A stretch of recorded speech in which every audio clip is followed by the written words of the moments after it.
नमस्कार, इन्फिनिटी स्पर्धा परीक्षा अकॅडमीच्या या यूट्यूब चॅनलवर आपलं स्वागत. मित्रांनो, आपण दररोज सकाळी 8 वाजता भेटतो. वेगवेगळ्या पेपर शिफ्ट वाइज पेपर आपण कव्हर करतोय. आज आपण जीएस मध्ये, लक्षात राहू द्या, जीएस मध्ये म्हणजे सामान्य ज्ञान किंवा समाजशास्त्राचं PYQ सिरीज घेतोय. आपलं मिशन टॅट, लक्षात ठेवा, मिशन टॅट.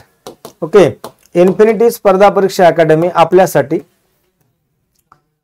2017 जे काही पेपर झाले त्याचं सेक्शन वाईज सकाळी 8 पासून संध्याकाळी 8 पर्यंत 5 शिक्षक वेगळ्या विषयाचा आपण काय घेऊन येतोय, PYQ सिरीज घेऊन येतोय. प्रश्न आयोगाचे सखोल विश्लेषण इन्फिनिटी अकॅडमीचं.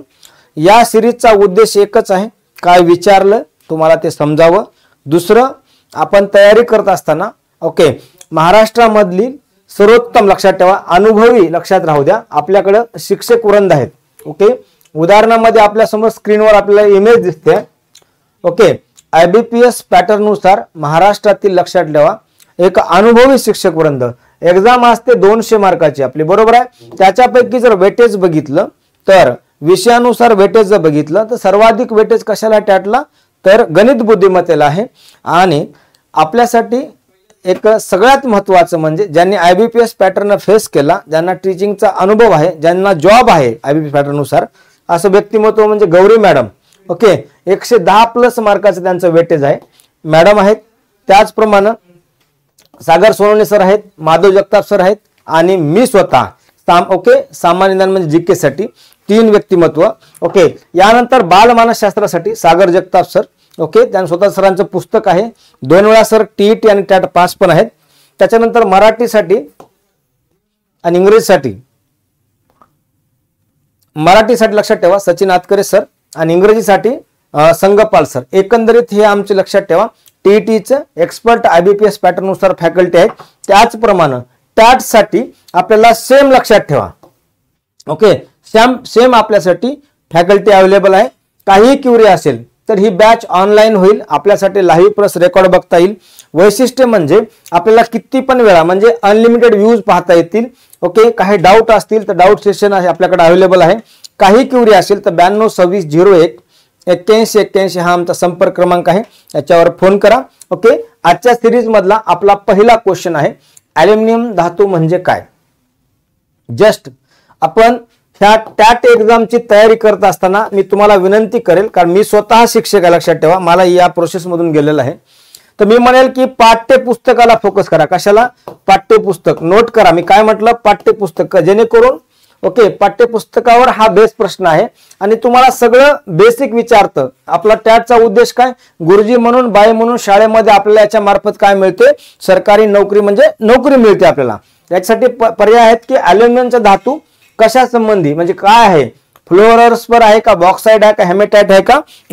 तर ऑप्शन आपल्या समोर ॲल्युमिनियम हे काय आहे तर बॉक्साइड, लक्षात ठेवा.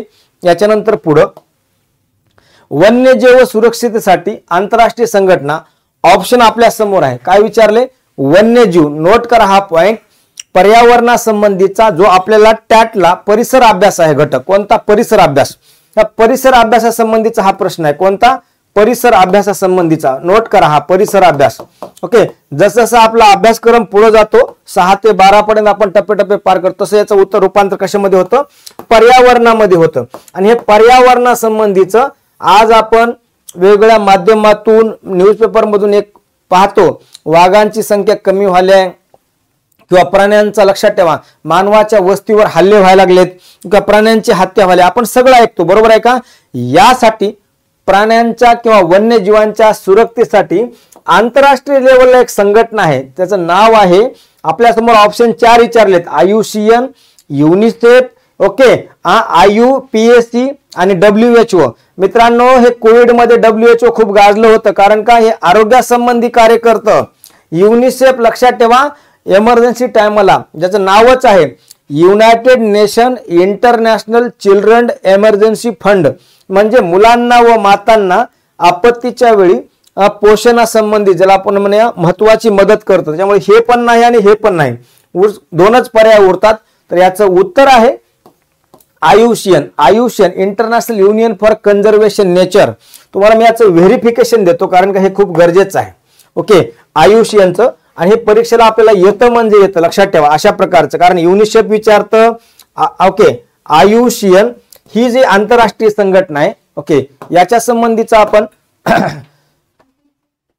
चला आयुष्यन बघा, आयुष्यन कुठं कुठं काम करतं. ओके जे समजा वन्यजीव आहे त्यांना धोका आहे अशा संबंधीचं कन्झर्वेशन संबंधीचं कार्य करतं, काय त्यांचं कन्झर्वेशन व्हावं म्हणून. तर आयुष्यनचं कॉन्ट्रीब्युशन काय, इमेज दिसते का बघा आपल्याला. ओके इमेज क्लिअर आहे का सांगा, आयुष्यनचं कॉन्ट्रीब्युशन काय, ओके कशा प्रकारे काम करतं.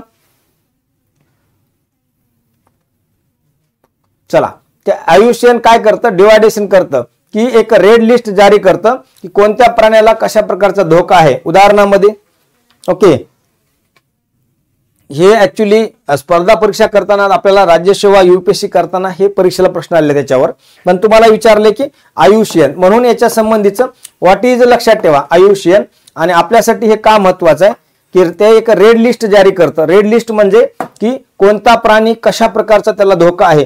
काही प्राण्यांचं अस्तित्व समाप्त होऊन गेले. उदाहरणामध्ये भारतामध्ये चिता नावाचा प्राणी 1952 लक्षात ठेवा ऑफिशियली डिक्लेअर केले की भारतामध्ये मूळ चिता नष्ट झालाय. मग आता आपण काय केलं, साऊथ आफ्रिका आणि नामिबिया मधून भारतात चिता आणले मोदी साहेबाच्या वाढदिवसा दिवशी, आणि ते राजस्थान आणि मध्य प्रदेशमध्ये काय केलं त्याचं लक्षात ठेवा रिइंट्रोड्यूस केलं. मी शब्द काय वापरला, रिइंट्रोड्यूस केला, कारण मूळ चिता नाहीसे झाल्यामुळं अशा प्रकारचे जे मूळ प्राणी आहेत त्यांचं नाहीस, ज्याला आपण म्हणतो नष्ट होऊ नये म्हणून आंतरराष्ट्रीय लेवलला वन्यजीव सुरक्षेसाठी आयुष्यन कार्य करतं. आता आयुष्यनवर आपला कसाही प्रश्न आला तर त्याचं उत्तर देता आलं पाहिजे. काय देता आलं पाहिजे, आयुष्यनवर कसाही प्रश्न आला तर त्याचं उत्तर देता आलं पाहिजे. ही आंतरराष्ट्रीय संघटना आहे. Okay international union for conservation nature आपल्या समोर स्थापना आहे 5 ऑक्टोबर 1948 ला याची स्थापना झाली होती.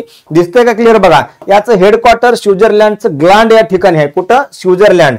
जागतिक लेवलला ज्या प्राण्यांचं संरक्षण करण्यासाठी, वन्य प्राण्यांचं संरक्षण करण्यासाठी याची स्थापना झालेली आहे. ओके चला यानंतर पुढचा प्रश्न, पाणी पिण्यायोग्य बनवण्यासाठी कोणत्या रसायनाचा उपयोग किंवा उपचार केला जातो. ही पुण्यामधलीच एक बघा लक्षात ठेवा, मागच्या 15 दिवसापूर्वी न्यूज होती की पिण्याचं पाणी खूप खराब झाले. मग ॲक्वाचं पाणी, वेगळ्या बॉटल, वेगळे काय त्याला आपण फिल्टर प्लांट असतो किंवा महानगरपालिकेचं पाणी सप्लाय करणारे वेगवेगळे लक्षात ठेवा प्रायव्हेट घटक आहेत. तर पाण्यासंबंधी न्यूज आहे. हे आपल्या परिसर अभ्यास आणि दूषित पाण्यामुळे काय होतं हा टॅटला विचारलेला प्रश्न आहे, TAIT ला.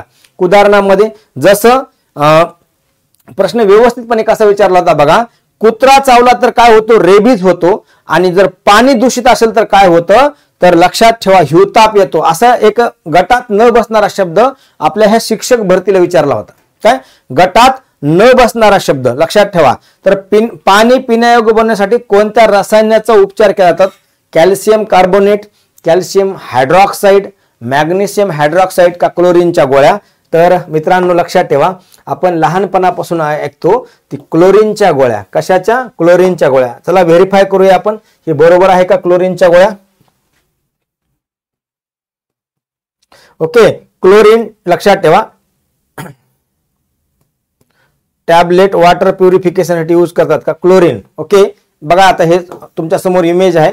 ओके युजेस काय आहे याचे क्लोरीनचं, तर बघा the use of chlorine tablet to disinfection waste water, the important for the protection of human health and environment to safe, effective and dependable disinfection. म्हणजे लक्षात ठेवा हे तुम्हाला जी इमेज दिसते ह्या क्लोरीनच्या टॅबलेट आहेत पाणी दूषित होऊ नये याच्यासाठी, आणि हे इजी यूट आहेत. ओके स्लोली रिलीज होतात, लॉंग लास्टिंग असतात, हाय कॉन्सन्ट्रेशन असतं, अफोर्डेबल आहे आणि स्टेबिलाइज आहे. त्याच्यामुळे एकंदरीत वॉटर प्युरिफाय टॅबलेट ओके ह्या क्लोरीनच्या टॅबलेट आहेत. तुम्हाला ती इमेज दाखवण्याचा उद्देश एकच की शाळेमध्ये लक्षात ठेवा आपल्याकडे शिकवताना आपल्याला लक्षात ठेवा एखाद्या मुलाचं अचानकपणे समजा त्याला जर समजा लक्षात ठेवा ज्याला आपण म्हणूया की अतिसार झाला, ओके ज्याला आपण म्हणूया की लूज मोशन झालं, तर ते कशामुळे होतं, पाण्यामार्फत होतं का. ओके पाण्यामार्फत होतं का. डास चावल्यास जसं हिवताप येतो तसं पाण्या दूषित असेल तर काय होतं, तर अतिसार होतो. लक्षात ठेवा शब्द, आणि हा शब्द ही जी कन्सेप्ट आहे क्लोरीनची टॅबलेट किंवा दूषित पाणी, गटात बसणारे गटात न बसणारे शब्द हे परीक्षेच्या दृष्टीने खूप महत्वाचे आहेत. म्हणून क्लोरीनच्या गोळ्या. यानंतर पुढं दर स्वातंत्र्य दिनाला राष्ट्रपती किंवा इथं असं पण केलं तर चालतंय पंतप्रधान, लक्षात ठेवा पंतप्रधान. ओके, पंतप्रधान काय करतात, भारतीय झेंडा फडकवतात. कुठं, जंतर मंतर वरून का, लाल किल्ल्यावरून का, इंडिया गेट वरून का, गेट ऑफ इंडिया. मित्रांनो हे गेट ऑफ इंडिया उत्तर येणार नाही, कारण हे मुंबईला आहे. कोणतं, गेट ऑफ इंडिया. बाकीच्या तिन्ही वास्तू कुठं आहेत, दिल्लीमध्ये आहेत. आणि दिल्ली ही भारताची राजधानी, ज्याला आपण NCR म्हणतो, नॅशनल कॅपिटल रिजन. ओके, तर भारताचा झेंडा दर स्वातंत्र्याला राष्ट्रपती पंतप्रधान कुठं फडकतात, तर लाल किल्ल्याला, रेड फोर्टला. तुम्हाला एक इमेज दाखवतो, तुम्हाला आयडिया येईल रेड फोर्ट संबंधीचा भारताचा इतिहास. ओके, भारताचा इतिहास, आणि हे खूप महत्वाचं आहे. मुघल काळामध्ये हा लाल किल्ला बांधला गेला. ओके, चला. ओके, इमेज आहे आपल्या समोर, रेड फोर्ट दिसलं का बघा, रेड फोर्ट. आणि हे आपल्याला शाळेमध्ये मुलांना सांगताना लक्षात ठेवा, ह्या गोष्टी बेसिक माहित असावं, हे अत्यंत महत्वाचं आहे. ओके, कारण का टॅटच्या एक्झामला जे प्रश्न आलेत, तिरंग्याचा रेशो प्रोपोर्शन, ज्याला प्रोपोर्शन म्हणतो, लांबी किती, रुंदी किती. ओके, अशा प्रकारचे प्रकार. केसरी, ज्याला आपण म्हणतो सॅफ्रॉन कलर, कशाचं प्रतिनिधित्व करतं. Okay, white colour, Indian green colour, blue, navy blue colour. त्याच्यामुळे हा जो विचार लक्षात ठेवा.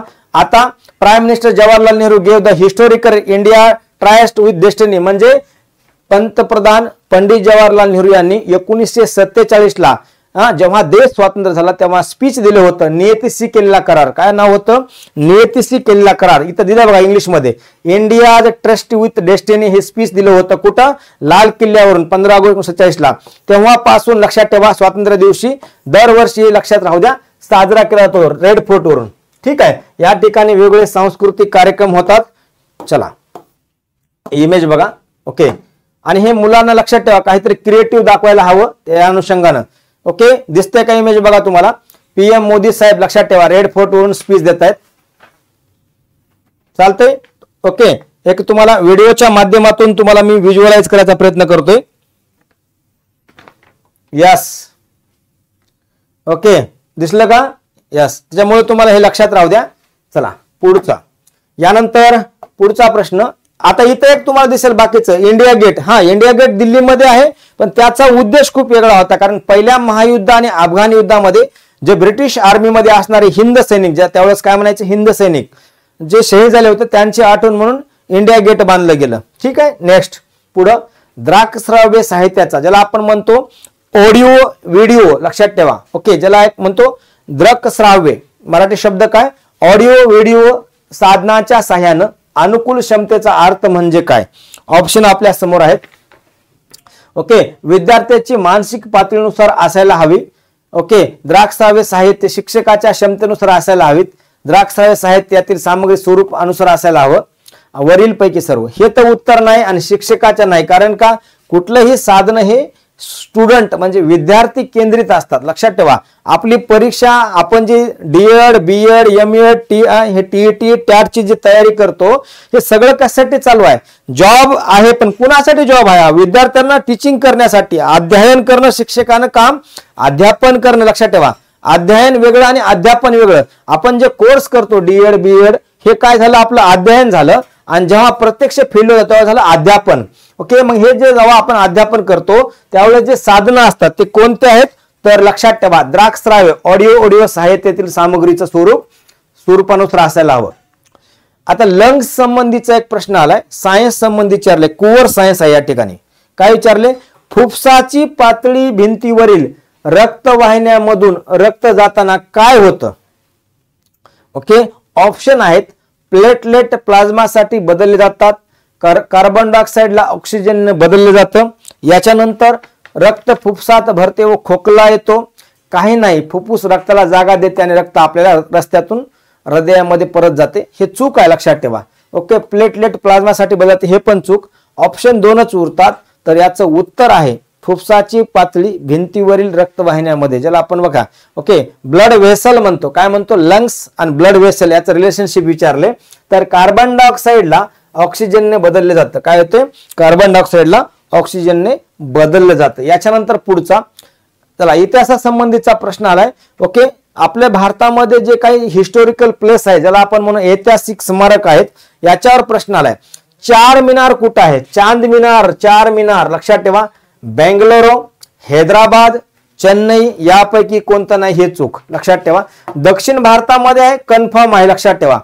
चार मिनार ओके, जे बहामनी साम्राज्या संबंधीचं ओके महत्वाचं एक घटक होता चार मिनार.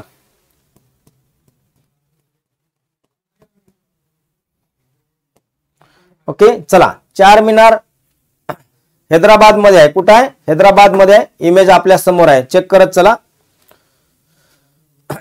चार मिनार ठीक आहे. ओके दिसली का बघा इमेज. अत्यंत महत्वाची ही वास्तू आहे दक्षिण भारतामधली. ओके 16व्या शतकामध्ये म्हणजे 1591च्या दरम्यान ओके ही बांधकाम लक्षात ठेवा. Monument and mosque located in Hyderabad. आता वर्तमानामध्ये आंध्र प्रदेश मध्ये न येता हैदराबाद कुठं आहे? कॅपिटल ऑफ तेलंगणा, म्हणजे तेलंगणाची राजधानी आहे. आणि हैदराबाद शहरामध्ये हे चार मिनार आहे, चांद मिनार आहे. बघा लक्षात ठेवा. The landmark has become known as global as the symbol of Hyderabad आणि is okay most recognised structure in India.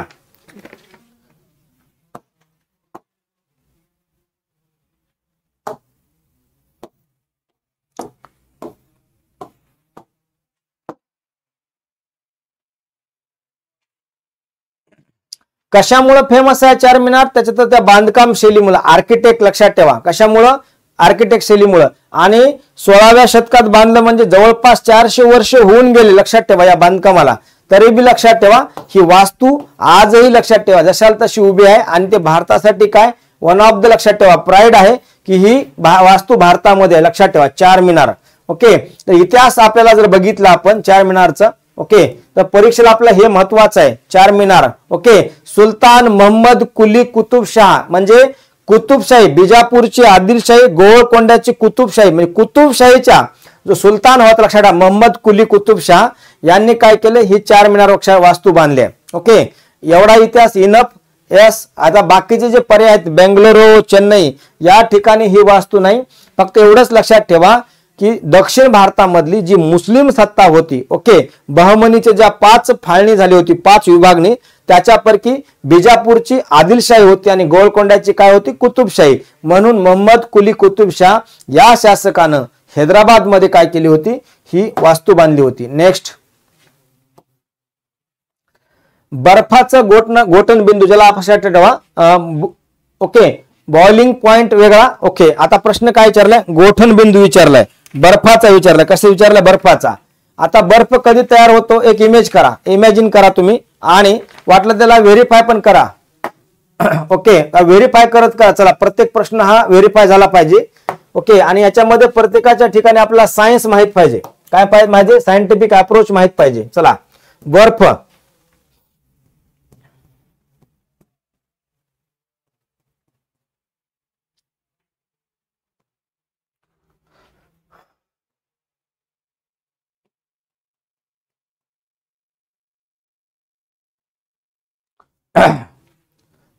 Boiling by definition जर आपण बघितली त्याची व्याख्या जर बघितली तर लक्षात ठेवा 0 डिग्री सेल्सिअस आहे म्हणजे ओके प्रेशर चेंज इट बघा melting point will be change.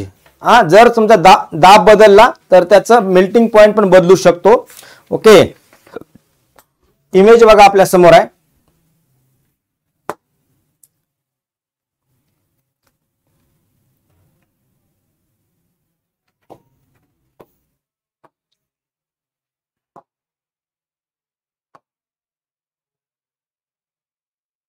Next 0 degree Celsius काय उत्तर येईल मग? 0 डिग्री सेल्सिअस बर्फाचा बॉइलिंग पॉइंट. ओके यानंतर पुढचा प्रश्न थोडा विचार करा या प्रश्नाला. ऑब्सेसिव्ह कंपल्सिव्ह डिसऑर्डर एक सायन्स संबंधीचा एक ओके कन्सेप्ट आहे. खालीलपैकी काय खरं आहे याच्या संबंधी असाच एक प्रश्न विचारला होता मागच्या म्हणजे टेट 2017 मध्येच. टॅटला काय विचारला होता? एखादा व्यक्ती जर समजा नख खातोय, उदाहरणामध्ये शाळेमध्ये आपला एखादा विद्यार्थी त्याला सवय आहे की तो नख कुरतडतोय तर याला काय म्हणतात? तो विचारला होता प्रश्न. अशाच प्रकारचा हा प्रश्न आहे.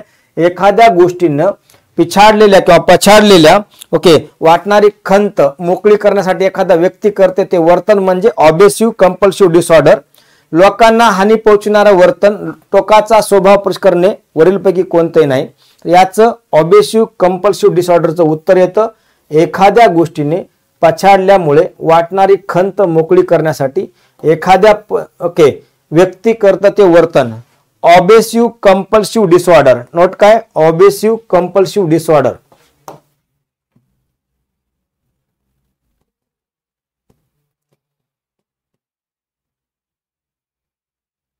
ऑब्सेसिव्ह कंपल्सिव्ह डिसऑर्डर आपल्या समोर याचं ऑब्सेसिव्ह कंपल्सिव्ह डिसऑर्डरचं डेफिनेशन आहे, लक्षात ठेवा. ओके, तुम्हाला एक इमेज दाखवतो कशा प्रकारचं. ओके, ऑब्सेसिव्ह कंपल्सिव्ह डिसऑर्डरची दिसते का बघा image. Mental illness mark by the recurrent intrusive unwanted thought repetitive behaviour. म्हणजे इथं काय वाटते, एखाद्या व्यक्तीला पेचायला खंत वाटते आणि एखादी व्यक्ती ते करतं वर्तन. ओके, सिम्पटम्स कॅन बघा. ओके, एन्झायटी वाटते आणि याचं डेफिनेशन दिलंय. आपण जर याचे लक्षणं बघितले, काय याचे आपण जर लक्षणं बघितले तर आयडिया येऊन जाते कशा प्रकारचे लक्षण आहे. ओके, हे समोर तुमच्या इमेज आणि त्यानंतरचं ह्याचं एक्सप्लेनेशन आहे, दिसतंय ना तुम्हाला, लक्षात ठेवा हे. Okay, symptoms of obsessive compulsive डिसऑर्डरचे आहेत. नेक्स्ट, सोपा प्रश्न विचारलाय फक्त थोडं. ओके, 62 किलोग्राम आणि 420 ग्रॅम. काय म्हटले? 62 केजी. ओके, केजी म्हणजे किलोग्राम प्लस 420 ग्रॅम. आता याच्यात 1 किलोग्राम म्हणजे 1000 ग्रॅम, बरोबर आहे का? 1 किलोग्राम. आपण जर याचं डिवायडेशन केलं तर 62,000 ओके प्लस 420, तर याला काय येईल? 62,000 चला 420 ग्रॅम. जर आपण याचं ग्रॅम मध्ये कन्वर्ट केलं तर, आणि ह्यांनी काय विचारले ते कन्वर्ट विचारले, म्हणजे 62 किलो एकंदरीत किती ग्रॅम आणि वरचं 420 म्हणजे 62,420 ग्रॅम. हे किलोग्रॅम टू ग्रॅम मध्ये कन्वर्ट केल्यानंतर काय येतो? रेशो येतो. पुढं न्यूट्रॉनचा, ज्याला बघा न्यूट्रॉनचा शोधासाठी खालीलपैकी कोणत्या व्यक्तीला नोबेल पुरस्कार मिळाला? न्यूट्रॉन. आता हा न्यूट्रॉनचा आणि नोबेल पुरस्कार हे आपल्याला सायन्स बेस प्रश्न आहे. कसा? सायन्स बेस, कारण का वेटेज पण जास्त आहे सायन्सला. ओके, टॅटला वेटेज खूप आहे बघा. न्यूट्रॉन.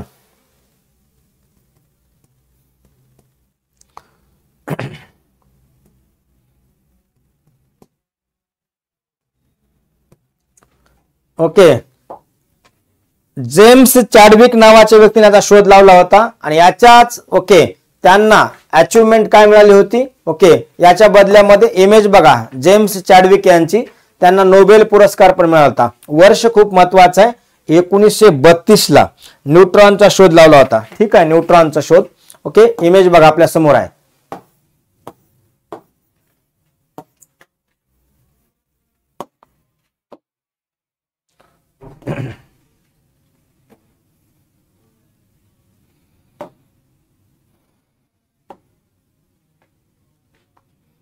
Next, Chadwick. आता जे पर्यायामध्ये आहेत बघा, रुदरफोर्ड, निल्स बोर, रॉन्टगेन. आपल्यासाठी हे रुदरफोर्ड आणि निल्स बोर यांच्यावर आपण थोडं वर्क केलेलं बरं, कारण का प्रश्न कसा बी अल्टरनेटिव्ह येऊ शकतो 2025च्या टॅट मध्ये. खालीलपैकी कोणते भारताचे सर्वात मोठे बायोस्फियर जैवमंडळ आहे? बायोस्फियर, मी म्हणेल हा स्पर्धा परीक्षाला येणारा प्रश्न आहे, आपल्या टॅटला पण आलाय. कस काय आला असेल टॅटला प्रश्न? तर आपल्याला जो पोर्शन आहे, अभ्यासक्रम आहे परिसर अभ्यास, आणि त्याचं ऍडव्हान्स जसं आपण वर्गात पुढच्या पुढे जातो 12वी पर्यंत, त्याचं एन्व्हायरमेंट मध्ये पर्यावरण हा स्पेशल घटक आहे आपल्याला. पर्यावरण याच्यामध्ये भारतामधले बायोस्फियर रिझर्व आहेत, त्याचं विचारलंय कोणता बायोस्फियर रिझर्व आहे किंवा कोणता बायोस्फियर रिझर्व नाही. ओके, आता काय म्हणते? सर्वात मोठं biosphere reserve. Okay, biosphere reserve तर सगळ्यात मोठं विचारले. आपण याला व्हेरीफाय करूया, हा आवडता प्रश्न आहे माझा, कारण का हे बायोस्फियर रिझर्व, बायोस्फियर लक्षात ठेवा, बायोस्फियर रिझर्व इन इंडिया. चला, भारतामधले बायोस्फियर ओके टोटल जर आपण बघितले 18 बायोस्फियर रिझर्व आहेत भारतामध्ये, आणि त्याचं आपण जर लिस्ट बघितली तर तुम्हाला आयडिया येईल. निलगिरी, गल्फ ऑफ मन्नार लक्षात ठेवा, सुंदरबन, नंदादेवी, नोकरेक, इकडं साईडला राज्य आहेत ते नाव आहेत, एकदा बघून घ्या. ओके, पंचमहल, सिम्प्लीपाल, यानंतर ग्रेट निकोबार बायोस्फियर, अचानक मार Amarkantak biosphere, okay, Agasthyamalai biosphere, Kanchenjunga, Panna biosphere. Note करत चला. जो आपल्याला प्रश्न विचारलाय लक्षात ठेवा, तर सगळ्यात मोठा म्हणजे मन्नारचा आखात म्हणजे गल्फ ऑफ मन्नार, ही तर या ठिकाणी एरिया दिला, हे एरिया चेक करा. ओके, एरिया चेक करा. काय विचारले? सर्वात मोठं बायोस्फियर. ओके, सर्वात मोठं जैवमंडळ. काय विचारले? जैवमंडळ. म्हणून तुम्हाला मी ही लिस्ट दाखवली भारताची. निलगिरी पहिला आहे, नोट करा. Nanda Devi, Nokrek, gulf of Mannar, Sundarban, Manas, great Nicobar biosphere, Simlipal, Dehang Dibang, Dibru Saikhowa, Pachmarhi, Kanchenjunga, Agasthyamalai. Note करत चला. अचानक मार. ओके, यानंतर great Rann of Kutch, cold desert, Seshachalam, तिरुपतीचं मंदिर लक्षात ठेवा, शेषाचलम बायोस्फियर रिझर्व्हर आहे. पन्ना. कळलं का? हे 18 आहेत. त्याच्यामुळे आपल्याला जे परीक्षेला आले लक्षात ठेवा. आणि कधी. ओके, नोट करत चला. हे गल्फ ऑफ मन्नार अत्यंत महत्वाचं आहे. गल्फ ऑफ मन्नार नोट करा. गल्फ ऑफ मन्नार कोण्या ठिकाणी आहे? ही इमेज आपल्याला समोर दिसते, गल्फ ऑफ मन्नार. इकडे श्रीलंका आहे, इकडे भारत आहे, दोन्हीच्या मध्ये गल्फ ऑफ मन्नार. आणि या ठिकाणी ओके बायोस्फियर रिझर्व्ह आहे, लक्षात ठेवा, बायोस्फियर रिझर्व्ह. ओके, जर एरिया बघितला 10,500 बघा स्क्वेअर किलोमीटर मधला एरिया आहे एकंदरीत. ओके, चला नेक्स्ट. मन्नारचा आखात. यानंतर पुढचं ल्युमिनेस इंटेन्सिटी. ओके, SI एकक टिंबटिंब आहे. आपल्या समोर ऑप्शन आहेत लुमेन, लक्स, कॅन्डेला आणि वॅट. ओके, ल्युमिनस इंटेन्सिटी किंवा ज्याला आपण इंटेन्सिटी म्हणतो. ओके, त्याचं SI एकक काय आहे?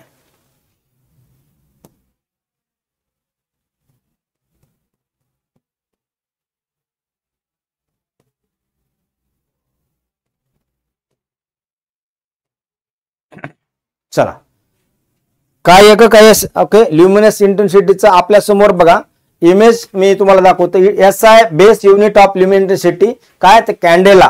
ओके, CD याच्यामध्ये लिहितात. चला, ओके, इमेज बघा. Luminous intensity science base fact आहेत बघा.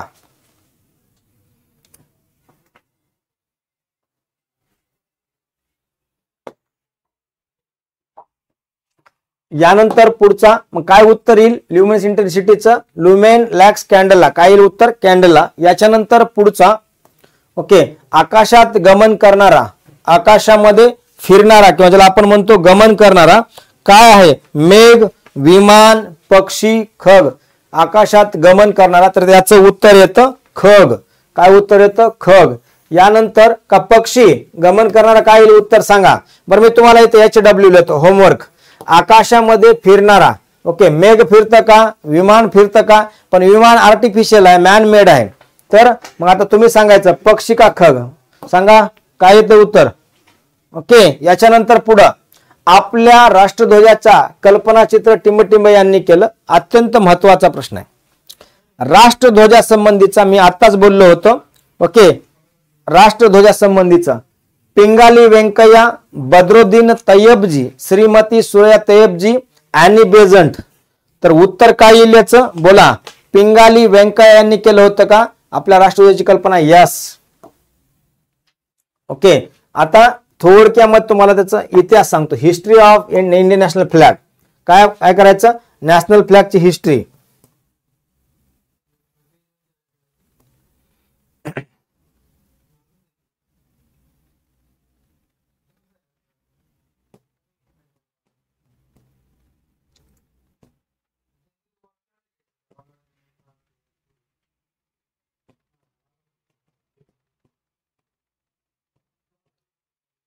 चला, ओके, आपल्या भारताच्या ओके नॅशनल फ्लॅग इमेज आहे आपल्या समोर. हे मागच्या वेगवेगळ्या एक्झामला हा प्रश्न विचारला होता की लांबी किती म्हणजे आपण प्रोपोर्शन विचारलं होतं 2:3.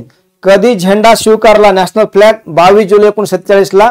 ओके, हॉरिझॉन्टल ट्रायबँड बघा, याच्यामध्ये सॅफ्रॉन व्हाईट आणि इंडियन ग्रीन हे कलर आहेत. त्याचप्रमाणे नेव्ही ब्ल्यू, अशोक चक्र. याच्यामध्ये 24 स्पोक्स ज्याला आपण आरे म्हणतो. ओके, आणि ह्याची डिझाईन केली होती बद्रुद्दीन तय्यबजी यांनी. कोणी केली होती? बद्रुद्दीन तय्यबजी. लक्षात ठेवा कोणी केली होती. हा, त्याच्यामुळं आपल्याला हे नॅशनल फ्लॅग, त्याच्यामुळं पिंगाली व्यंकय्या का बद्रुद्दीन तय्यबजी. मी परत तुम्हाला एक वाक्य होमवर्क देतो. पिंगाली व्यंकय्या यांचं काय? भारत माझा देश आहे, स्वातंत्र्य ओके म्हणतो का आपण? We the people of India, Bharat माझा देश आहे, सारे भारतीय माझे बांधव, ही प्रतिज्ञा कुणाची आहे सांगा. ओके, आपण जी प्रतिज्ञा म्हणतो ती कोण लिहिली आहे आणि हे ह्याच्यामधला फरक काय? आपला राष्ट्रीय कल्पना कुणाची आहे? ह्या दोन्हीपैकी उत्तर आहे. मी तुम्हाला परत दोघांना म्हणजे ह्या दोन होमवर्कला क्वेश्चन दिलेत आजच्या सिरीज मध्ये. पहिला क्वेश्चन होता बघून घ्या. ओके, दुसरा क्वेश्चन आहे हा. त्याचं कारण आपण जी प्रतिज्ञा म्हणतो भारत माझा देश आहे म्हणतो का नाही? प्रत्येक पाठ्यपुस्तकाच्या पहिल्या पानावर असते का नाही? ही पुन्हा कोणी प्रतिज्ञा लिहिली पहिला आणि याच्या संबंधीची कल्पना कुणाची आहे दुसरं. चालतंय. आपण जर राष्ट्रध्वजाचा इतिहास बघितला तर अनेक लक्षात ठेवा. मॅडम भिकाजी कामाचं नाव येतं. ओके, त्यांनी पहिल्यांदा जर्मनी मधल्या स्टुअर्ट गार्ड मध्ये 1907 ला भारताचा तिरंगा झेंडा फडकविला होता. याच्यानंतर गांधीजींच्या नेतृत्वाखाली परत तिरंगा झेंडा आपला चरकाचा झेंडा आला होता. पुन्हा हा तिरंगा आला. त्याच्यामुळे मी तुम्हाला HW केले. उत्तर तुमच्या याच्यानुसार द्या. आता पुढचं महाराष्ट्रामधले एक पर्यटन स्थळ विचारले शिर्डी. शिर्डी हे ठिकाण टिंबटिंब मंदिरासाठी प्रसिद्ध आहे. कोणतं सांगा. ओके, काय उत्तर आहे? कृष्ण, शिवा, गणेश. म्हणजे शिर्डीचे कोण? तर साईबाबा. लक्षात ठेवा साईबाबासाठी फेमस आहे. आता एक पुढचा प्रश्न येतो. शिर्डी हे कोणत्या जिल्ह्यामध्ये येतं? हा, जसं पंढरपूर लक्षात ठेवा सोलापूर जिल्ह्यामध्ये येतं, आळंदी पुणे जिल्ह्यामध्ये येतं. ओके, गणपतीपुळे हे नोट लक्षात ठेवा. जसं मी विचारलं ना अशा प्रकारचे प्रश्न येऊ शकतात. शिर्डी हे ठिकाण टिंबटिंब मंदिरासाठी. हे 2017चा प्रश्न झाला. 2025 ला काय येईल? शिर्डी हे कोणत्या जिल्ह्यात आहे असा प्रश्न येऊ शकतो. सांगा. आता सर म्हणतायत ओके शिर्डी, शिर्डी साईबाबा. लक्षात कसं लक्षात राहील? शिर्डी देवस्थान. चला शिर्डी साईबाबा दिसले. चला शिर्डी. ओके,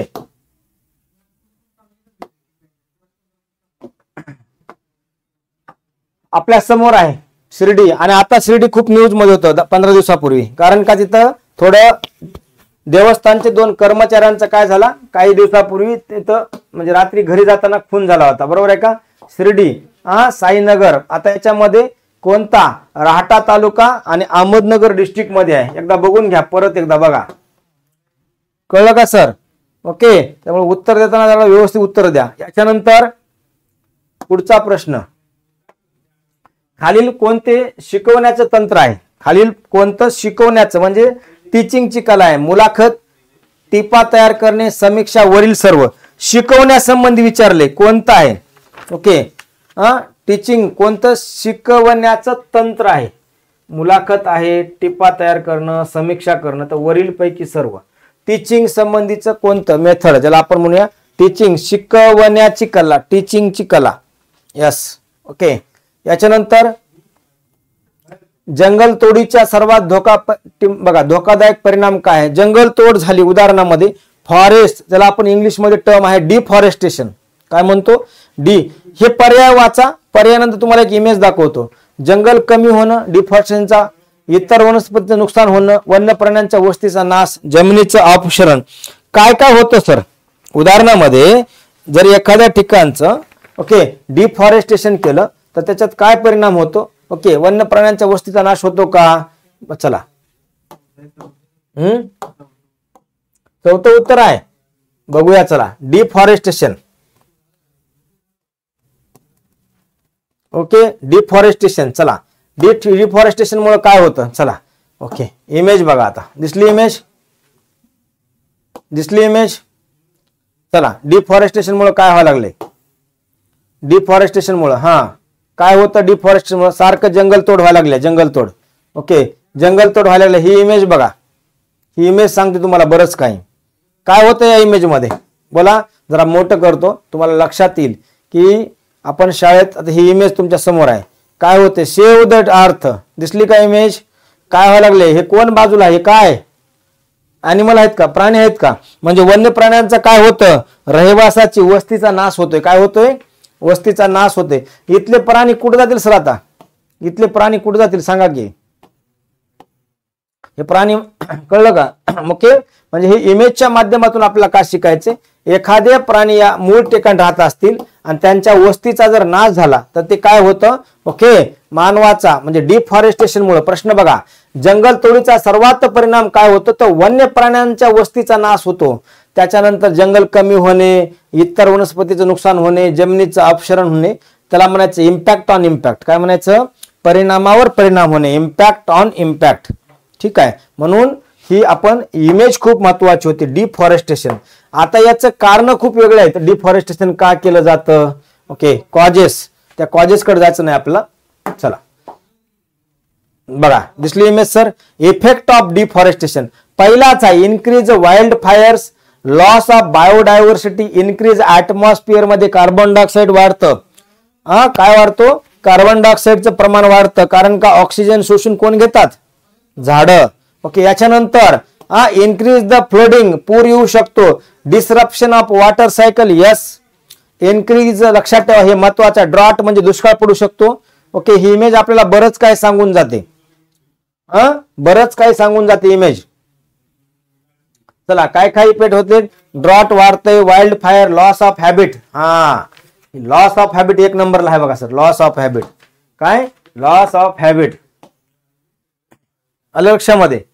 चला पुढं, कम्प्युटर हार्डवेअर वस्तू, हे टिंब टिंब निवडा. कम्प्युटर हार्डवेअर काय निवडा सांगा, कम्प्युटर हार्डवेअर बोला सर.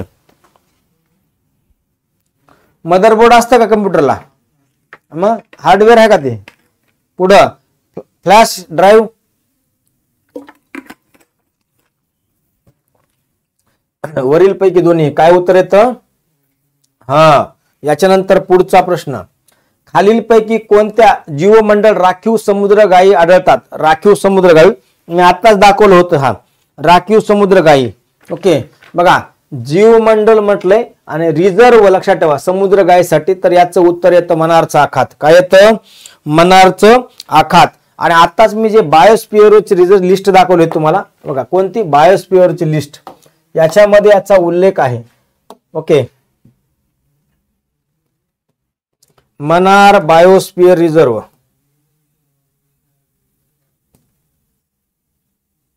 मनार बायोस्फिअर रिझर्व लक्षात ठेवा.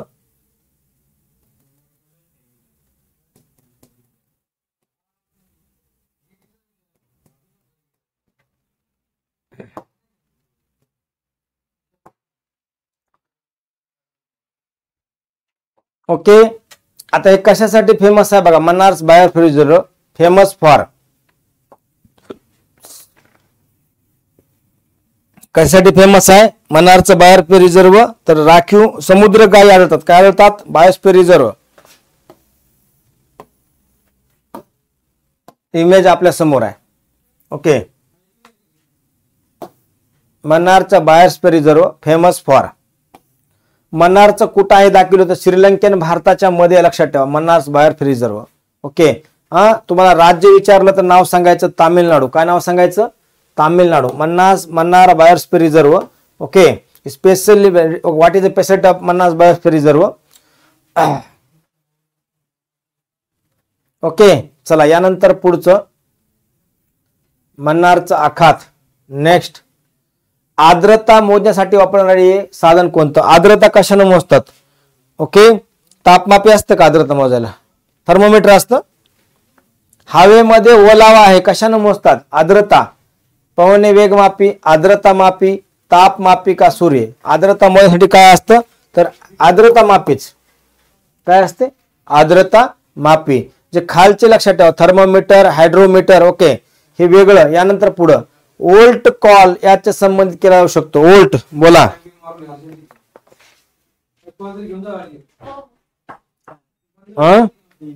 4G का 3G, वोल्ट कॉल जाऊ दे, आपण बघा VOLT काय म्हणते ते बघा. वोल्ट कॉल 4G वाटरले का, लॉक करू का. चला ओल्ट कॉल. आता बघा सर, ओल्ट कॉल काय म्हणतं, voice over long term evolution, voice over LTE. आता 4G आलं उत्तर. काय आलं याचं उत्तर? 4G.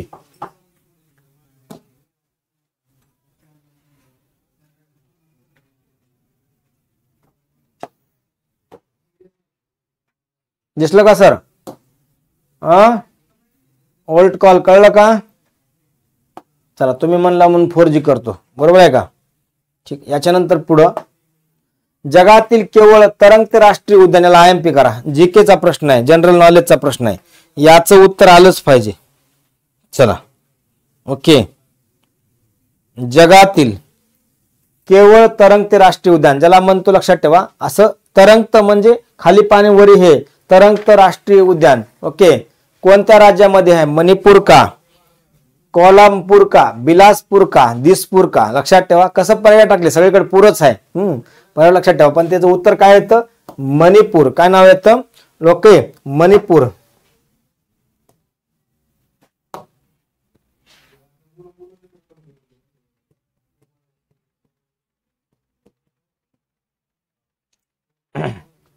नाव काय सर?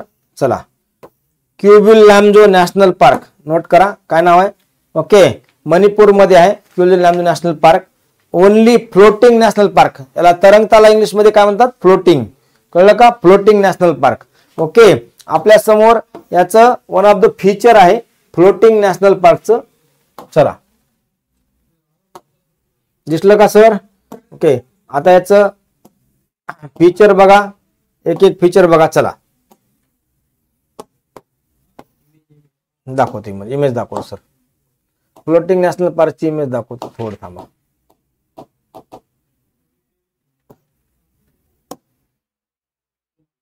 दिसलं? Floating national park. ओके, केलबू लॅम्जो नॅशनल पार्क ऑफिशियली.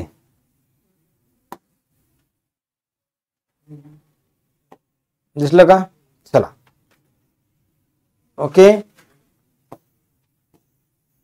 आपलं क्लिअर व्हावं हाच माझा उद्देश आहे, बाकी काही नाही. ओके चला, floating. Loktak and Keibul Lamjao national park in Manipur. Okay.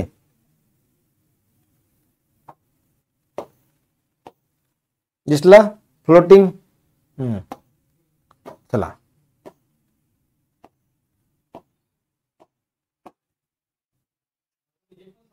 Next, खालीलपैकी कोणती कार निर्मिती करणारी कंपनी नाही? कार निर्मितीची सांगा सर, कोणती नाही?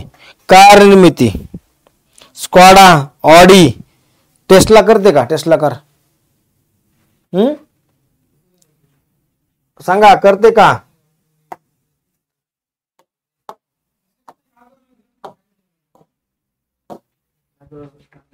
सांगा.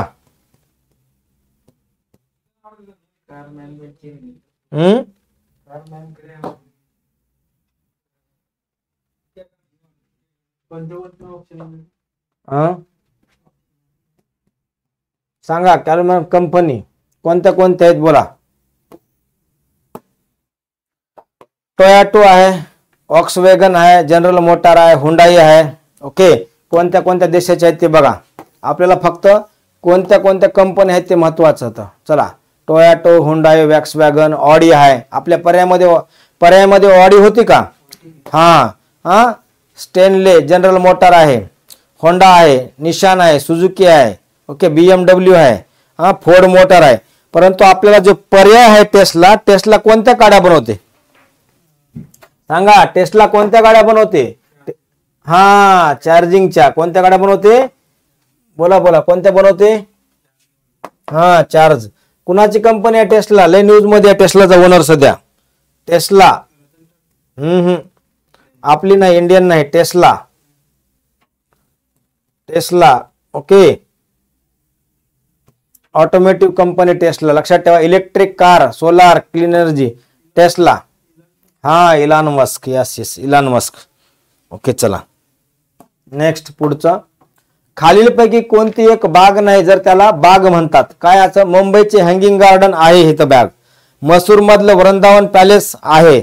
मुंबईतली खुसरो गार्डन आहे. कोलकात्याचं ईडन गार्डन, ऍक्च्युली हे क्रिकेटचं मैदान आहे. ईडन गार्डन काय? हा, क्रिकेटचं मैदान आहे. त्यामुळं कसा प्रश्न विचारलाय बघा टॅटला. काय विचारला प्रश्न? खालीलपैकी कोणती एक बाग नाही. काय विचारलंय? कोणती बाग नाही. त्याच्यामुळे हे ईडन गार्डन काय आहे?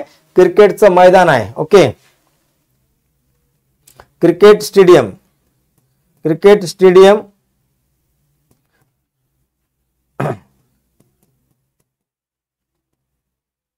चला, ईडन गार्डन स्टेडियम लक्षात ठेवा. इमेज बघा ती ईडन गार्डन. ओके, हे काय आहे? कलकत्त्याला आहे. हे क्रिकेटचं स्टेडियम आहे. चला, ईडन गार्डन. बाकीच्या ठिकाणी बाग आहे का? तर आहे, गार्डन आहे, लक्षात ठेवा. ठीक आहे. याच्यानंतर पुढचा प्रश्न, प्रकाश संश्लेषण दरम्यान कोणती ऊर्जा परावर्तित होते? फोटोसिंथेसिसच्या वेळी कन्वर्ट एनर्जी कशात होते? लक्षात ठेवा. ओके, समजा फोटोसिंथेसिस संकल्पना आहे, सूर्यापासून एनर्जी आल्या, कशात? ओके, केमिकल मध्ये होते का? काही यांत्रिक ऊर्जा सौर ऊर्जेमध्ये होते का? सौर ऊर्जा रासायनिक ऊर्जेमध्ये? चला, फोटोसिंथेसिस संबंधित संकल्पना आहे. आपण टॅट मध्ये हे बऱ्याच वेळा रिवाइज होते. Photosynthesis, photosynthesis. Okay, photosynthesis. Yes, photosynthesis. एक छोटीशी इमेज बघा. Photosynthesis, process of photosynthesis. चला, ओके,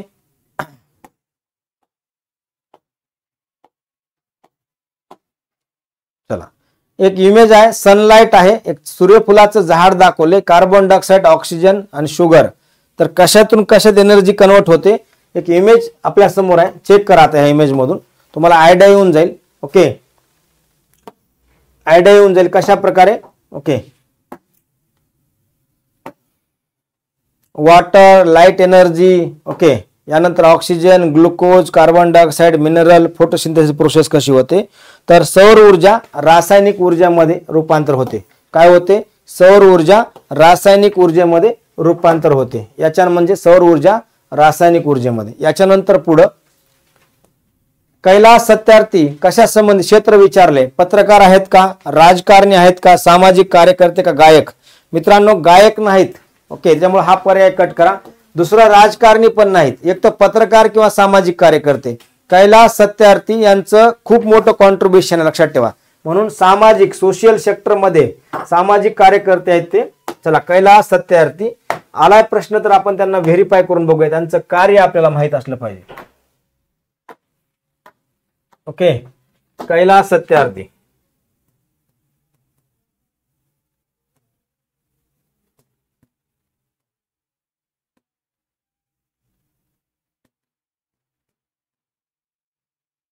कैलास सत्यार्थी. यस, आपल्या समोर इमेज आहे. कैलास सत्यार्थी बघा, इंडियन सोशल रिफॉर्मर यांचं खूप महत्वाचं कॉन्ट्रीब्युशन आहे. नोट करा. एक ज्याला आपण म्हणूया महत्वाचं व्यक्तिमत्व आहे. 2014ला त्यांच्या सामाजिक कार्याबद्दल नोबेल पुरस्कार मिळाला आहे. याच्या अगोदर त्यांना अनेक पुरस्कार मिळाले. Kailash Satyarthi. Okay, known as the active children right, मुलांच्या म्हणजे लहान मुलांच्या अधिकारासाठी झटणारे बचपन बचाव आंदोलनाचे ते संस्थापक आहेत. कोणत्या? बचपन बचाव आंदोलनाचे संस्थापक आहेत कैलास सत्यार्थी. ठीक आहे, बचपन बचाव. ओके, याच्यानंतर त्यांचं कार्य पाहता. ओके, चाइल्ड लेबर संबंधी कार्य आहेत म्हणून त्यांना 2014ला नोबेल पुरस्कार मिळाला आहे. यानंतर पुढचं, सुपरसॉनिक हवाई विमान हे एक आघात तरंग तयार करते, त्याला काय म्हणतात? सुपरसॉनिक. चला, सुपरसॉनिक संक्रमणाचे तरंग, यानंतर अल्ट्रासाउंडचं तरंग, ध्वनीची गर्जना. सुपरसॉनिक ओके, हवाई विमान एक आघात तरंग तयार करतं, तर काय करतं? ध्वनीची गर्जना तयार करतं. काय करतं? ध्वनीची गर्जना तयार करतं. लक्षात ठेवा, ध्वनीची गर्जना तयार करतं. याच्यानंतर सुपरसॉनिक एअर प्लॅनेट. लक्षात ठेवा, सुपरसॉनिक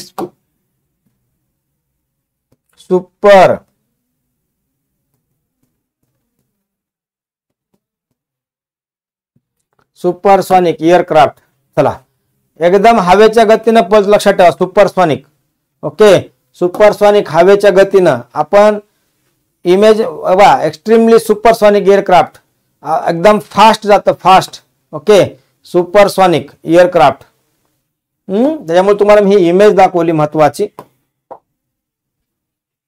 यानंतर पुढचा प्रश्न, भारतातील कोणत्या राज्यामध्ये जंगल सर्वाधिक जास्त टक्के आहेत? पर्सेंटेज विचारले, एरिया नाही, पर्सेंटेज, सर्वात जास्त टक्के, पर्सेंटेज. ओके, कोणत्या राज्यामध्ये? ऑप्शन आहेत उत्तर प्रदेश, मिझोराम, त्यानंतर अरुणाचल प्रदेश आणि आसाम. पर्सेंटेज विचारल्यामुळे आपण कन्फ्यूज व्हायचं नाही. भारतातील राज्य हायेस्ट फॉरेस्ट इन इंडिया, ज्याला आपण म्हणूया ओके, पर्सेंटेज वाईज. पर्सेंटेज काय विचारले? पर्सेंटेज.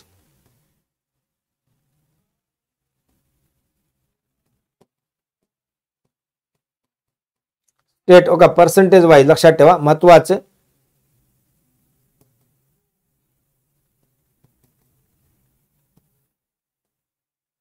जर आपण फॉरेस्ट विचार केला, forest, okay, percentage wise forest cover इंडियामध्ये आपण विकिपीडियाचा बेस घेतला तर सगळ्यात जास्त फॉरेस्ट कुठं, फॉरेस्ट कव्हर एरिया कुठं, डेटा पूर्ण आहे आपल्या समोर. ओके, तर आपल्याला प्रश्न काय विचारले? डेन्सिटी, ज्याला आपण म्हणूया दाट फॉरेस्ट विचारले का नाही, तर रेशो विचारलाय, रेशो. मग मिझोराम मध्ये राज्य छोटा आहे, सर्वाधिक फॉरेस्ट आहे. कुठं? मिझोराम मध्ये. नोट करा, मिझोराम मध्ये सर्वाधिक फॉरेस्ट आहे. का इथं बघा किती टक्के आहे? इकडे बघा नरेंद्र सर, 77% फॉरेस्ट आहे. किती सर आहे? 77%. दुसरा पर्याय काय होता? यूपी, अरुणाचल प्रदेश आणि तिसरा होता आसाम. ओके, यूपी, अरुणाचल प्रदेश आणि आसाम. इथं किती आहे का? यूपी मध्ये एकदम छोटा आहे. आणि इथं किती आपण बघितलं होतं? 77%. आता येतं अरुणाचल प्रदेश आणि आसाम. इकडे बघा, आलं लक्षामध्ये, आणि आसाम. ओके, आता आपल्या समोर दोनच उरतं, जगातील सर्वाधिक. आता आपण जगातील न विचारता भारतातील विचार केला. 2017चा प्रश्न आहे ते सर. आता बदलले ते कुठं? सध्याच 25 मध्ये डेटा बदललाय, त्याच्यामुळे लक्षात ठेवा अरुणाचल प्रदेश सध्या जास्त आहे. ओके, या 2017च्या प्रश्नाचं उत्तर येतं मिझोराम, आणि सध्याचा आपल्याला करावं लागतं. लक्षात ठेवा, लेटेस्ट डेटा तुम्ही करून घ्या, कारण अपडेट ठेवा. यानंतर पुढचा, जेव्हा दुधाला जोरात घुसळले जाते तेव्हा त्याला काय, त्याला साय येते, बरोबर आहे का? ज्याला आपण म्हणतो टिंबटिंब वेगळं होतं. काय होतं? दुधाला जोरात घुसळले तेव्हा त्याला साय. ओके, त्यामुळे सायपासून काय तयार होतं सर? कोणता फोर्स? जेव्हा दुधाला जोरात घुसळले जाते तेव्हा त्यातील साय टिंबटिंब मुळे वेगळी होते, एक फोर्स तयार होतो, ज्याला आपण ग्रामीण भागामध्ये आज पण ताक करताना रवी असते बघा सर. ओके, रवी. ओके, घर्षण फोर्स का, ज्याला आपण म्हणतो लक्षात ठेवा फ्रॅक्शनल फोर्स, अपकेंद्री, अभिकेंद्री. कुठला बल तयार होतो? तर अपकेंद्री बल तयार होतो. अपकेंद्री बल. कुठला फोर्स तयार होतो? अपकेंद्री फोर्स तयार होतो. याच्यानंतर डेसिबल एककाचा उपयोग टिंबटिंब मध्ये करतात. डेसिबल सगळ्यात सोपा आहे, डेसिबल. ओके, डेसिबल एककाचा उपयोग प्रकाशाची गती, ध्वनीची गती, उष्णतेची तीव्रता, रेडिओ तरंग. तर डेसिबलचा एककाचा उपयोग कशामध्ये? उदाहरणामध्ये आपल्या समोर क्लिअर करतो. जर आपण गणपती उत्सव असेल, कुठला कार्यक्रम असेल सार्वजनिक, तर बघा साऊंड लय वाढलाय, decibel. Decibel use the measure of intensity of sound. कशासाठी? ओके, डेसिबलचा आपण जर चार्ट बघितला, ओके, डेसिबलचा चार्ट बघितला, मी बऱ्याच एक्झामला हे दाखवतो. ओके, बऱ्याच मुलांना हे सांगतो की बघा आवाजा संबंधीचा आहे. Okay, what is a decibel, कितीपर्यंत आपण ऐकू शकतो? चला, रॉकेटचा किती? 180. बघा, शूटिंग गनचा किती? फायटर जेटचा किती? फायर वर्करचा किती? ओके, आपल्या समोर वेल्डिंग किती? टॉयलेटचा फ्लशिंग, लाईट रेनचा किती? एकदम डेसिबल सांगितले. आणि एक्सपोजर व्हॅल्यू 87 डेसिबल हे दिले बघा, अप्पर लोअर संबंधी.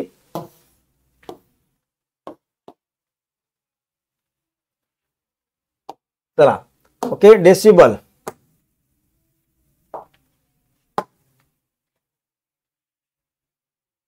मानवाला common noise can be loud, कितीपर्यंत मानव ऐकू शकतो? Average decibel. पर्सेंटेज दिले. इमेज आपल्या समोर एकदा बघून घ्या, कारण की याच्यावर तुम्हाला वेगवेगळ्या एक्झामला प्रश्न येऊ शकतो. नोट करत चला. टॅटला तर येणारच 100%. टॅटला एकदा बघून घ्या. ओके, दिसते का क्लिअर? ट्रॅफिक मध्ये किती, ॲव्हरेज, घरचा आवाज किती, शाळा असेल जवळ तर किती, हे सगळं दिले. ओके,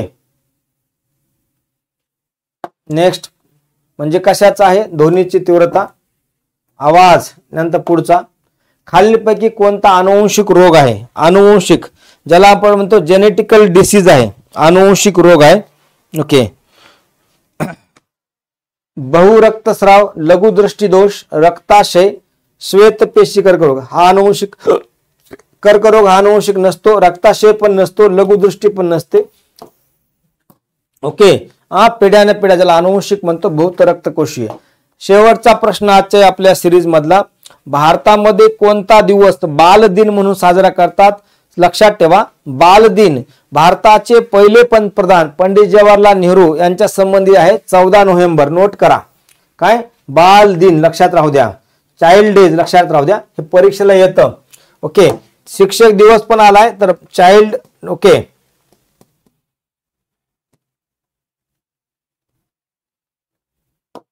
ज्याला आपण चिल्ड्रन डे म्हणतो 14 नोव्हेंबर. नोट करा, चिल्ड्रन. ओके.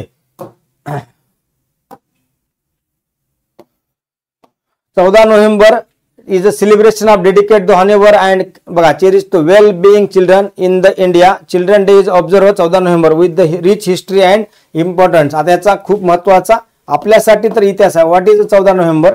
कारण का ऑनर बर्थ अॅनिव्हर्सरी ऑफ पहिले पंतप्रधान पंडित जवाहरलाल नेहरू यांचा ओके हा दिवस आहे, चाइल्ड डे. चला बापू. ओके नाही, नेहरू संबंधीच आहे. चला children's day, happy children's day. Okay. आजच्या सिरीज मधला हा शेवटचा प्रश्न होता चिल्ड्रन डे संबंधीचा. यानंतर आपल्यासाठी सूचना आहे, सगळ्यांनी लक्षात ठेवा. ओके. मी जे जे तुम्हाला गुगल किंवा ज्या ज्या इमेज दाखवल्या आज वेगळ्या प्रकारे आपण शिकतोय, कारण का हे गरजेचं आहे, तुमच्या लक्षात पण राहतं. एक चिल्ड्रन डे वर प्रश्नाला 14 नोव्हेंबर याच्यावर नाही जायचं, तर तुम्हाला शिक्षक दिन माहित असावं, महिला दिन माहित असावं, कामगार दिवस माहित असावं. ओके. प्रश्न आलटून पालटून येतात. ओके. त्याच्यानंतर इन्फिनिटी स्पर्धा परीक्षा अकॅडमी दररोज लक्षात ठेवा, युट्यूबला आपण लाईव्ह येतो. या अनुषंगानं मी आणि माझे सहकारी आम्ही ओके सकाळी 8 पासून रात्री 8 पर्यंत वेगळ्या दिवसातील टायमाला लाईव्ह असतो. आपल्याला याची लिंक मिळावी या अनुषंगानं इन्फिनिटी स्पर्धा परीक्षा अकॅडमीचं युट्यूब चॅनल सबस्क्राईब करा. त्याचप्रमाणे अकॅडमीचं ओके जे जे काही अपडेट नोट्स असतील, गव्हर्नमेंटचं काही डेटा असेल किंवा ज्याला आपण म्हणूया GR असतील, हे सगळा डेटा आपल्याला आमच्या टेलिग्राम चॅनलला मिळतो. म्हणून इन्फिनिटी स्पर्धा परीक्षा अकॅडमी हे टेलिग्राम चॅनल जॉईन करा. परत एकदा आपल्या सर्वांना सूचना आहे, महाराष्ट्रामधली सर्वात अनुभवी ओके IBPS पॅटर्नला टीचिंग करणारी टीम आपल्याकडे अवेलेबल आहे. ओके. आपल्या समोर आहेत Sagar Sonawane sir, Madhav Jagtap sir, Gauri madam लक्षात ठेवा. ओके. मानसशास्त्राचे बालमानसशास्त्राचे एक्सपर्ट सागर जगताप सर, मराठी व्याकरण आतकरे सर, संगपाल सर आणि मी स्वतः. ओके. ही बॅच 2 मार्चला स्टार्ट होते. ऍडमिशन ओपन आहेत. लाईव्ह प्लस रेकॉर्ड आपल्याला बघता येतील. अनलिमिटेड व्ह्यूज आहेत. काही क्युरी असेल तर 9226018181 आमचा संपर्क क्रमांक आहे, याच्यावर फोन करा. आणि आमचा पत्ता आहे इन्फिनिटी अकॅडमी, पहिला मजला, मानकरवाडा, पत्र्यामर चौक, पुणे. ओके. ओके. लेक्चरला लाईक करा, आपले DED BEdच्या मित्रांना शेअर करा आणि काही असेल तर कमेंट करा. बोलण्याच्या ओघामध्ये प्रोनाउन्सिएशन काही चुकीचं असेल तर समजून घ्या. Thank you so much. धन्यवाद.